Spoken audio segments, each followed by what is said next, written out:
pessoal, bom dia. Vamos iniciar aqui mais uma semana, né? Graças a Deus.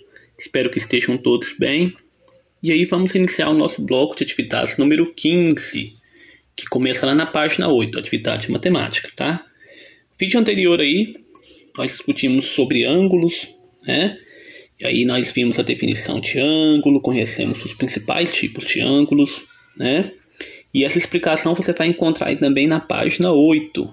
Então vamos passar aí rapidamente, revendo os conceitos de ângulos, né, os principais tipos de ângulos. E aí depois nós temos aqui, ó, próxima página, as atividades que nós vamos responder. Quero orientar vocês aí, tá? Então no vídeo anterior vimos aí sobre ângulos, tá? E aí nós vimos que os ângulos são o encontro, né, de duas semirretas. Quando nós temos um encontro de duas semirretas, essa abertura aí é chamada de ângulo, né? Nós aprendemos que existem os ângulos retos, ângulos agudos, obtusos e rasos, né? Nós vimos também o equipamento que é utilizado para medir os ângulos, que é o transferidor. E agora vamos aí revisar os conceitos que nós vimos no vídeo anterior, né? Então, olha, o ângulo reto, que é esse primeiro que está aparecendo aqui, deixa eu só destacar aqui com vocês, esse ângulo aqui, ó, ângulo reto, tá? É aquele que mede 90 graus, tá? Então nós temos duas semirretas, você consegue, deixa eu só aumentar um pouquinho aqui. Nós temos aqui duas semirretas, né, em azul, e aí você percebe que no cantinho aqui, ó, nós temos o ângulo reto, né, que é o ângulo que tem 90 graus. A gente pudesse colocar aqui o transferidor, você ia ver que a gente ia alcançar aqui, ó, 90 graus, tá? Então, e o ângulo reto, uma coisa que a gente pode destacar é que ele sempre forma esse quadrinho aí, ó, no canto, tá? Sempre quando forma esse quadrinho aqui, a gente tem um ângulo reto, tá? Na construção civil, isso aqui é muito utilizado. Quando vai fazer uma construção de uma casa, por exemplo, fazer uma parede, a parede tem que ficar retinha, né? Conforme o solo aí, ela tem que ficar reta, né? E esse ângulo que forma, né, entre a parede e o solo, né, é um ângulo reto de 90 graus, ok? Então na construção civil usa muito esse tipo aí de ângulo, tá? O ângulo reto. Aí agora nós temos o ângulo chamado de ângulo agudo, que é aquele que é menor do que 90 graus. Então toda vez que a gente tiver aí um ângulo menor do que 90 graus, nós temos um ângulo agudo, tá ok? Por exemplo, se você observar, né, até mesmo vou pegar de novo aqui a construção civil, né, quando a gente vai olhar o telhado de umas das casas, né, o telhado mais ou menos é nesse formato aqui, ó, né, aquele telhado tradicional. Hoje em dia é diferente, tem telhados aí diferentes também. E aí você percebe que para a inclinação desse telhado aqui, ó, formou um ângulo aqui, né, uma semirreta e outra semirreta. E esse ângulo que formou aqui, ele é menor do que 90 graus, tá? Se a gente fosse fazer um ângulo de 90 graus, vou fazer de azul para você entender aqui, ó. O ângulo de 90 graus, ele teria que vir aqui, né? Vou traçar essas retas em azul aqui, ó. Aí eu teria um ângulo de 90 graus aqui, no cantinho, né? Mas no caso aqui, ó, ele é menor, né? Então esse ângulo que é menor do que 90 graus é chamado de ângulo agudo, tá ok? Agora vamos ver a outra definição, que é o ângulo obtuso, né, que nós vimos também nos vídeos anteriores, tá? É o ângulo maior do que 90 graus. Que você percebe, ó, que 90 graus seria justamente aqui, ó, onde está vindo essa reta aqui. Aí a gente tem um ângulo de 90 graus aqui, ó. No entanto, essa figura está passando um pouquinho de 90 graus. Então aí a gente tem um ângulo que é chamado de obtuso, tá? E aqui, ó, nós temos o ângulo raso, que é aquele ângulo que é formado, né, que tá a ideia aí de uma metade de uma circunferência, né?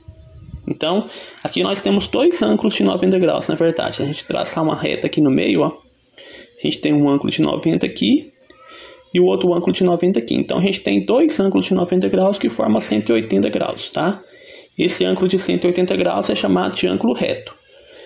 Pegar o transferidor, colocar aí, ó, ele vai, né, no caso, você coloca a linha, né, do transferidor aí, você vai ver que vai estar uma metade de uma circunferência certinho. Então isso aí é o ângulo raso, ok?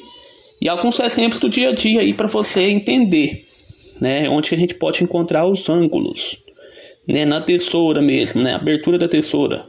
É um exemplo que nós vimos lá no vídeo também. Aqui, ó, nós conseguimos ver um ângulo aqui na tesoura. Deixa eu destacar para vocês aqui, deixa eu aumentar um pouquinho. Ok, aqui, ó, essa abertura aqui nós podemos traçar uma reta aqui e outra. E aqui a gente tem um ângulo, né?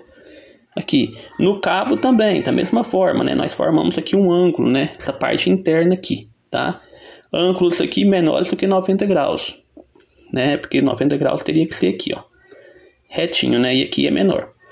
Então aqui nós temos ângulos agudos, ok? Outra forma, outro objeto aí que é comum você perceber o ângulo nele é a questão do relógio, os ponteiros do relógio. Os ponteiros da hora e dos minutos, eles se movimentam, dos segundos também. E aí, de acordo com a movimentação, vai formando ângulos, né? Aqui formou um ângulo, ó, né?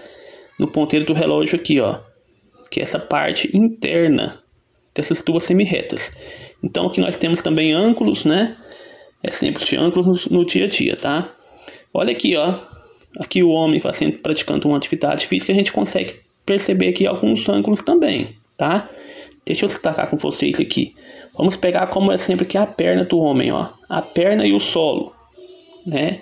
A gente consegue formar um ângulo aqui, ó, tá? Esse ângulo aqui, no caso, né, um ângulo menor do que 90 graus também, um ângulo agudo.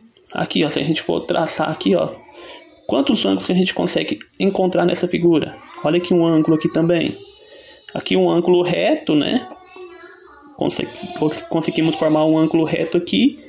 E a gente forma vários outros ângulos aí na mesma figura, tá? Agora olha aqui. A figura de baixo aqui também, ó. Na bicicleta, já tem até os ângulos formados. Aqui, ó, no gol. Se a gente for pegar a bola como referência aqui, ó. E aí traçar uma reta aqui no gol, a gente consegue formar ângulos também, tá? Aqui a gente tem um ângulo, ó. Aqui nós temos outro ângulo, aqui nós temos outro ângulo, tá ok? Aqui também, ó. Olha, até mesmo uma pizza a gente consegue observar ângulos, né? Quando essa pizza é cortada em pedaços. Aqui nós temos um ângulo aqui no centro, ó. Aqui nós temos outros, aqui outros também, tá? Essa parte interna da figura aí, formada por dois segmentos de reta, é conhecido como ângulo, tá bom? Então, outras características aí, né, dos ângulos que eu quero destacar com vocês. Desenhamos duas semirretas da mesma origem. Desenhamos duas semirretas de mesma origem que não estão contidas na mesma reta. Formamos o ângulo. Então, sempre o ângulo é formado por duas semirretas que se encontram, tá? Se não se encontram, não tem como formar o ângulo. A origem das semirretas é chamada de vértice. E as duas semirretas são sempre os lados do ângulo, tá? Então, olha aqui, nessa imagem aqui, ó. Aqui, ó, nós temos duas semirretas, semirreta A e semirreta B. Aí elas vão se encontrar aqui nesse pontinho, ó, né? Elas se encontraram aqui. Então, esse ponto aqui, ó, de encontro das semirretas é chamado de origem, por isso vai aparecer o O. O O que aparece aqui, ó, é o O de origem, ok? O de origem. Então, por isso que tem esse O aqui, ó, é o encontro das duas semirretas, é a origem. E cada semirreta dessa aqui, ó, fica sendo um lado do ângulo, tá? Aqui nós temos o lado e aqui nós temos o outro lado, tá? E aí a gente tem aqui na parte interna o que é chamado de ângulo, tá? Essa parte interna aqui, ó. Nós temos o ângulo, ele pode ser aberto, né? Pode ser um pouquinho mais fechado. E a gente vai ter então os ângulos das figuras, ok? Próximo vídeo aí vamos falar sobre as atividades que estão na página 9, tá? A parte dessa explicação aí. Vamos fazer juntos aí as atividades da página 9. Vamos para o próximo vídeo.